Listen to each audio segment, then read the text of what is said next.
बिस्मिल्लाहिर्रहमानिर्रहीम। अस्सलाम वालेकुम। मेरा नाम है तलहा इलियास और आप देख रहे हैं हमारा यूट्यूब चैनल सालिहीन।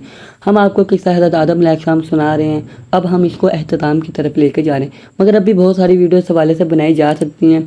हमारा टारगेट है कि आखिर तक हमारे 500 सब्सक्राइबर हो जाएँ और हमें बताइएगा कि इसके बाद कौन से सालिहीन की ज़िंदगी के बारे में आप हमसे सुनना चाहेंगे। तो पिछली वीडियो में बात यहाँ तक पहुँची थी कि हज़रत अम्मा हवा और हज़रत आदम अलैहिस्सलाम ने वो फल खा लिया था जिससे अल्लाह ताला ने मना किया था।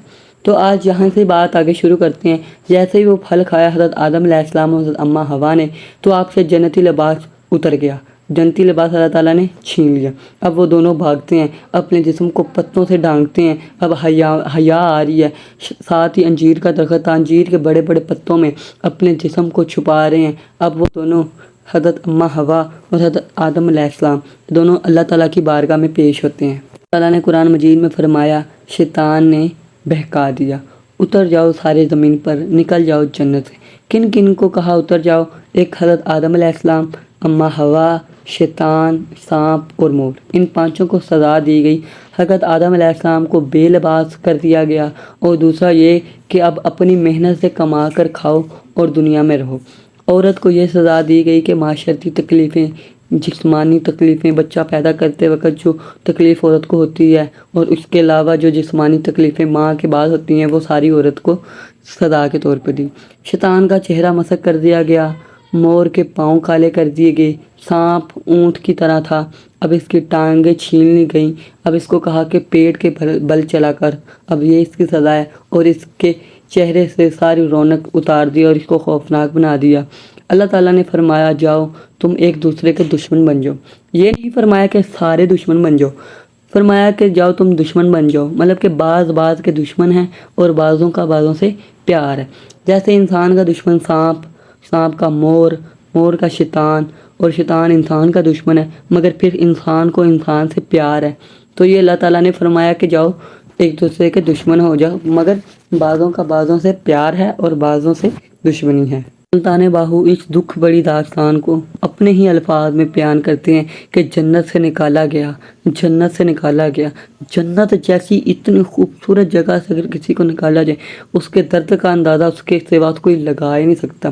सुल्तान बाहू अपने ही अंदाज में इस दुख को बयान फरमाते हैं। आप फरमाते हैं, बन चलाया तरफ ज़मीं दे, अर्शों फर्श टिकाया हो, घर थी मिलया देश निकाला, असी लिखिया झोली पाया हो, छाड़नी दुनिया ना कर छेड़ा, साडा अगे ही जी घबराया हो, असी परदेसी सादा वतन दुराडा, बाहू दम दम गम सवाया हो, बाहू दम दम गम सवाया हो, मतलब कि अब हर दम गम है क्योंकि हमारा देश से हमें निकाल दिया है। असी परदेसी सारा देश दुराडा हो। सुल्तान बाहू इस दुख को इस तरह अपने अंदाज में बयान करते हैं, कमाल करती है, सुबहान अल्लाह। हज़रत आदम अलैहिस्सलाम जब ज़मीन पर पहुँचे तो इस वक्त जहाँ श्रीलंका है वहाँ उतरे। अम्मा हवा को जद्दा सऊदी अरब के शहर में उतारा गया। शैतान को अल्लाह ताला ने पहाड़ों पर उतारा, मोर को अल्लाह ताला ने हिंदुस्तान में उतारा और सांप को अल्लाह ताला ने इस्फहान में उतारा। मुख्तलिफ मकामात पर ये सारे आए। जैसे ही हज़रत आदम अलैहिस्सलाम ज़मीन पर आए, आपने सजदे में रोना शुरू कर दिया। ख्याल ये है कि मैं अपने रब की नाफरमानी कर बैठा हूँ। आपको लगता है कि वो आपने नाफरमानी की, पर अल्लाह ताला ने क्या फरमाया कि हमने आदम भूल गए, आदम भूल गए। ये नहीं फरमाया कि नाफरमानी की, फरमाया आदम भूल गए, क्योंकि अल्लाह ताला को तो पता था ना ज़मीन पर क्या क्या क्या क्या होना है। उलमा फरमाते हैं कि अब जानवर जो हैं हज़रत आदम अलैहिस्सलाम की ज़ियारत के लिए आते हैं, और जब हिरन आए ना तो आपने हिरन की पुश्त पर हाथ फेर, और वो जिनको प्यार किया वो जब अपने घर वापस गए तो उनकी नाफ में कस्तूरी की महक पैदा हो गई। उन हिरनों को भी नहीं पता कि उनके अंदर कस्तूरी की खुशबू पैदा हो गई है, मगर दूसरों को पता चल रहा है कि इनके अंदर से खुशबू आ रही है, पहले नहीं आ रही थी। कहने लगे, हम तो नबी की ज़ियारत करके आए हैं, शायद इसलिए हम में से खुशबू आ रही है। कहने लगे हिरन दूसरे कि तुम्हारी और हमारी नस्ल एक ही है, मगर तुमसे खुशबू आ रही है मगर हमसे नहीं आ रही। तो कहने लगे, हम नबी का ज़ियारत करके आए हैं, कोई छोटा शरफ नहीं है ये। बाकी सारे हिरन भी गए, आपने उनकी पुश्त पर भी हाथ फेरा, मगर उनसे खुशबू नहीं आई। वो पहले वाले हिरनों के पास आए, कहने लगे, तुमसे खुशबू आ रही है, हमसे खुशबू नहीं आ रही, वजह क्या है? پہلے والے ہرن کہنے لگے ہم تو نبی کی زیارت کرنے گئے تھے، تم تو خوشبو لینے گئے تھے، نیت کا بہت فرق ہے۔ اس لیے کہتے ہیں نا، اعمال کا دار و مدار نیتوں پر ہے، نیت کا فرق ہے۔ اللہ تعالیٰ کو بھی انسان کی اچھی نیت بہت پسند ہے۔ کوئی بھی کام ہے، کسی بھی کام ہے، اس میں نیت کا ہونا بہت ضروری ہے۔ جس کے دل میں نیت اچھی، اس کو جزا بھی اچھی ملی جائے، جو نیت کا برا، اس کو سزا بھی پھر نیت کے تحت ہی ملے۔ اللہ تعالیٰ نہ تمہارا کام دیکھتا ہے، نہ تمہارا عمل دیکھتا ہے، پروردگار جب بھی دیکھتا ہے تمہارا دل دیکھتا ہے۔ دل کے صاف ہو تو پروردگار تمہاری عبادات کو قبول کرے گا، اگر دل میں کھوٹ ہے تو عبادت بھی کسی کام نہیں آئے گی، کیونکہ دل بڑا ضروری ہے۔ تو فرماتے ہیں کہ دل دریا سمندروں ڈونگے تے کون دلاں دیاں جانے، وچے بیڑے وچے جیڑے وچے ونج مہانے ہو، 14 طبق دلے دے اندر رب تمبو وانگ تانے ہو، جم جم جیوے میرا مرشد باہو، جڑا دل دی رمز پہچانے ہو۔ اس لیے بھی اس ہرن کے جو ٹولہ تھا، ان کے اندر خوشبو نہیں پیدا ہوئی، کیونکہ ان کی نیت میں کیا تھا کہ ہم خوشبو لینے جا رہے ہیں۔ پہلوں کی نیت میں کیا تھا، وہ زیارت کرنے جا رہے ہیں۔ تو پتہ چلا کہ علماء کی، نیک اللہ کے ولیوں کی، نبیوں کی زیارت کرنے کا بہت پرانا رواج ہے۔ اب اللہ کے نبی زمین پر آ گئے ہیں، زمین پر دکھ ہے، تکلیف ہے، جنت سے نکلنے کا غم ہے۔ اب آپ نے دن کو بھی رونا، رات کو بھی رونا۔ علماء فرماتے ہیں 350 سال اللہ کے نبی روتے رہے۔ آپ اتنا روئے، اتنا روئے، اتنا روئے جس کی حد ہی کوئی نہیں۔ آپ اتنا روئے کہ جنگل میں پانی کا چشمہ جاری ہو گیا، اور جنگل میں پرندے آ کر آپ کے آنسو پیتے ہیں، اور پرندے کہتے ہیں واہ واہ بہت میٹھا پانی ہے، واہ واہ یا اللہ کیا میٹھا پانی ہے۔ آپ کی چیخیں نکل جاتی ہیں، عرض کرنے لگے یا اللہ اب تو معافی دے دو، اب تو جنگل کے جانور بھی مذاق کرتے ہیں۔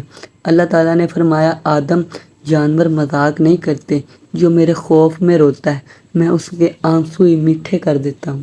خوف بھی 2 طرح کا ہوتا ہے، ہم جیسے عام لوگ دوزخ کے خوف سے روتے ہیں، اور اللہ کے جو نیک بندے ہیں نا، وہ اس لیے روتے ہیں کہ کہیں ماہی ناراض ہی نہ ہو جائے، کہیں اللہ ناراض ہی نہ ہو جائے، وہ اس لیے روتے ہیں۔ رونے میں بھی بہت فرق ہے۔ اب اللہ کے نبی رو رو کے دعائیں کری جا رہے ہیں، یا اللہ معاف کر دے، یا اللہ معاف کر دے۔ اب عرض کرتے ہیں ہمارے رب، ہم اپنی جان پر ظلم کر بیٹھے ہیں، اگر آپ نے ہم پر رحم نہ کیا، ہماری بخشش نہ کی، تو ہم گھاٹے والوں میں سے نہ ہو جائیں، ہم گھاٹا کھانے والوں میں سے نہ ہو جائیں۔ آپ روتے جا رہے ہیں، روتے جا رہے ہیں، گڑ گڑاتے جا رہے ہیں، اللہ سے معافی مانگتے جا رہے ہیں۔ پتہ چلا کہ رونا یہ اللہ والوں کی نشانی ہے۔ دنیا میں 5 لوگ جو سب سے زیادہ روئے، حضرت آدم علیہ السلام، حضرت یحییٰ علیہ السلام، حضرت بی بی فاطمہ زہرا، حضرت امام زین العابدین۔ واقعہ کربلا کے بعد ساری عمر روتے رہے۔ یہ 5 شخصیات ہیں جو سب سے زیادہ روئی، اور ان سب سے زیادہ ہمارے پیارے نبی صلی اللہ علیہ وآلہ وسلم امت کے غم میں روئے۔ حضرت آدم علیہ السلام روتے جا رہے ہیں، دعائیں مانگتے جا رہے ہیں، یا اللہ معاف کر دے۔ اب قدرت کا ارادہ بنا کہ میں حضرت آدم علیہ السلام کو معاف کر دوں۔ دن حضرت جبریل علیہ السلام اذان پڑھ رہے ہیں زمین پر، آپ نے اذان میں کہا اشہد ان محمدًا عبدہ ورسولہ۔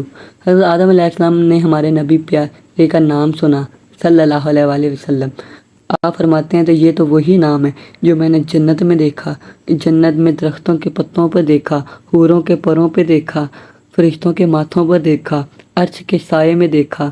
یا اللہ اسی نام کا واسطہ ہے، یا اللہ ایک نام محمد کا واسطہ ہے، یا اللہ پتہ نہیں تجھے یہ نام کتنا پسند ہے، یا اللہ تجھے اس نام محمد کا واسطہ ہے، یا اللہ مجھے معاف کر دے۔ اللہ تعالیٰ نے فرمایا آدم اٹھ جاؤ، معافی مل گئی ہے۔ حضرت آدم کہنے لگے یا اللہ 350 سال روتا رہا ہوں، تب معاف نہیں کیا، اب کیوں معاف کیا ہے؟ اللہ تعالیٰ فرماتے ہیں آدم ابھی تو صرف اپنی معافی مانگی ہے، ابھی تو صرف اپنی معافی مانگی ہے، اگر قیامت تک کی اپنی اولاد کی معافی مانگ لیتے تو میں اپنے محبوب کے صدقے ساروں کو معاف کر دیتا۔ تو نے وسیلہ ہی میرے یار کا مجھے ڈال دیا ہے، اب تو معافی ملنی ہی پڑے گی تمہیں، تو نے میرے یار کے وسیلے سے مانگا ہے، اب میں تجھے کیسے منع کر سکتا ہوں؟ جاؤ آدم معافی مل گئی ہے۔ اب وسیلہ بہت ضروری ہے۔ اللہ تعالیٰ نے قرآن مجید میں فرمایا اے ایمان والو اللہ سے ڈر جاؤ، اور اللہ تک پہنچنے کے لیے वसीला ढूंढो। उलमा फरमाते हैं वसीले से मुराद मुर्शद की ज़ात है। सुल्तान आरफीन बड़ी प्यारी बात कहते हैं राह दे हर कोई आखे ते मैं भी आखां राह दे बिन मुर्शद तेनू राह नहीं लभना रोल मारसें विच राह दे। हज़रत जिब्रील अलैहिस्सलाम आपके पास आए और कहने लगे, ए नबी अल्लाह, अल्लाह फरमाता है कि रोज़े रखो। 3 रोज़े रखे आपने, 13, 14 और 15 चाँद की तारीख के हिसाब से। जैसे ही अल्लाह ताला ने माफ़ किया ना, तो आपका रंग तरह काला हो गया। आप बड़े परेशान हुए कि मेरे रंग को क्या हुआ। अल्लाह ने फरमाया रोज़े रखो। आप जैसे जैसे रोज़े रखते जा रहे हैं और जैसे जैसे आप रोज़ों में अल्लाह की इबादत करते जा रहे हैं, रंग सफ़ेद होता जा रहा है। 3 रोज़े पूरे हुए, आपका जिस्म मुकम्मल सफ़ेद हो गया। जब आप जन्नत से उतरे ना, तो आपसे जन्नती ज़ुबान भी छीन ली गई। आप सुरयानी ज़ुबान में कलाम करते थे, और फिर जब अल्लाह से माफ़ी मिली, फिर दोबारा अरबी और जन्नती ज़ुबान भी, तो वो दोबारा आपको अता हो गई। अल्लाह ताला ने हज़रत आदम अलैहिस्सलाम को कहा कि अब मेरे घर का हज करके आओ। आप पैदल बढ़े मक्के की तरफ। हज़रत आदम अलैहिस्सलाम तकरीबन आपने 40 पैदल हज किए हिंदुस्तान से मक्का की तरफ। अब आप पहली दफ़ा चले तो आप एक कदम उठाते थे तो 3 दिन का सफ़र तय हो जाता था। उलमा फरमाते हैं जहाँ जहाँ आपके कदम लगे वहाँ वहाँ शहर बन गए। जहाँ आप गुज़रे आपके कदम नहीं लगे पर गुज़र गए, वहाँ पर गांव बन गए, कस्बे बन गए। आपने तवाफ़े काबा मुकम्मल किया तो अल्लाह ताला ने फरमाया अब मैदान अरफात की तरफ। जब आप मैदान अरफात की तरफ गए ना, तो वहाँ अब दिल थाम के बात सुनिएगा।